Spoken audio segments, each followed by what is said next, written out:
আসসালামু আলাইকুম বন্ধুরা, দেখো আজকে আমি মিষ্টি কুমড়ার শাক রাঁধবো, কিন্তু এর সাথে আমি একটু মিষ্টি কুমড়ার বড়িও অ্যাড করে দেবো।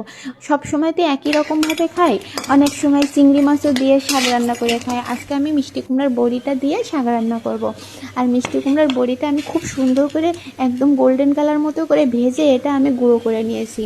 এবার দেখো পেঁয়াজ রসুনের ভিতরে আমি সেই গুঁড়া মিষ্টি কুমড়ার বড়িটা অ্যাড করে দিলাম, আর এটার ভিতরে আমি শাকটাও দিয়ে দেবো।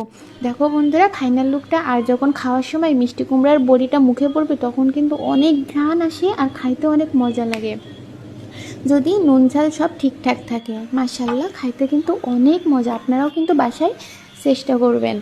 আর ডাল তো আমরা প্রতিদিনই পাতলা ডাল করে থাকি, সাথে মানে একই রকম খাইতে খাইতে কেমন একটু লাগছে। আজকে আমি ভাবছি একটু অন্যভাবে ডাল রান্না করি, এই কারণে আমি ডালের সাথে আলু আর ডিম অ্যাড করে নিয়েছি।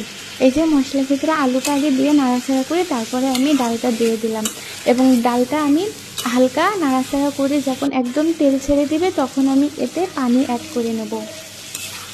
পানি অ্যাড করে নেওয়ার পরে আমি অনেকক্ষণ একটু জ্বালায়ে নেব। দেখছো বন্ধুরা, আজকে আমি ইচ্ছা করে একটু অন্যভাবে ডালটা রান্না করলাম, যেন সবার মুখের স্বাদটা একটু অন্যরকম লাগে। আর বাসার সবার খেয়াল রাখার তো আমারই দায়িত্ব, এই কারণে আমি একটু ভিন্ন ভিন্ন মানে রান্নাটা করতে পছন্দ করি, যেন সবাই খাইতেও পছন্দ করে। আর যখন প্রশংসা করে তখন তো এমনিতেই আমার মন ভরে যায়। আর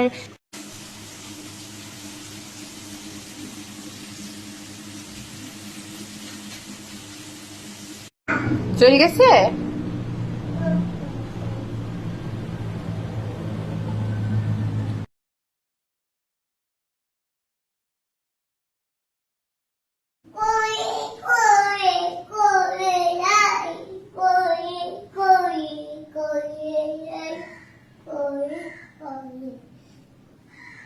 এটাই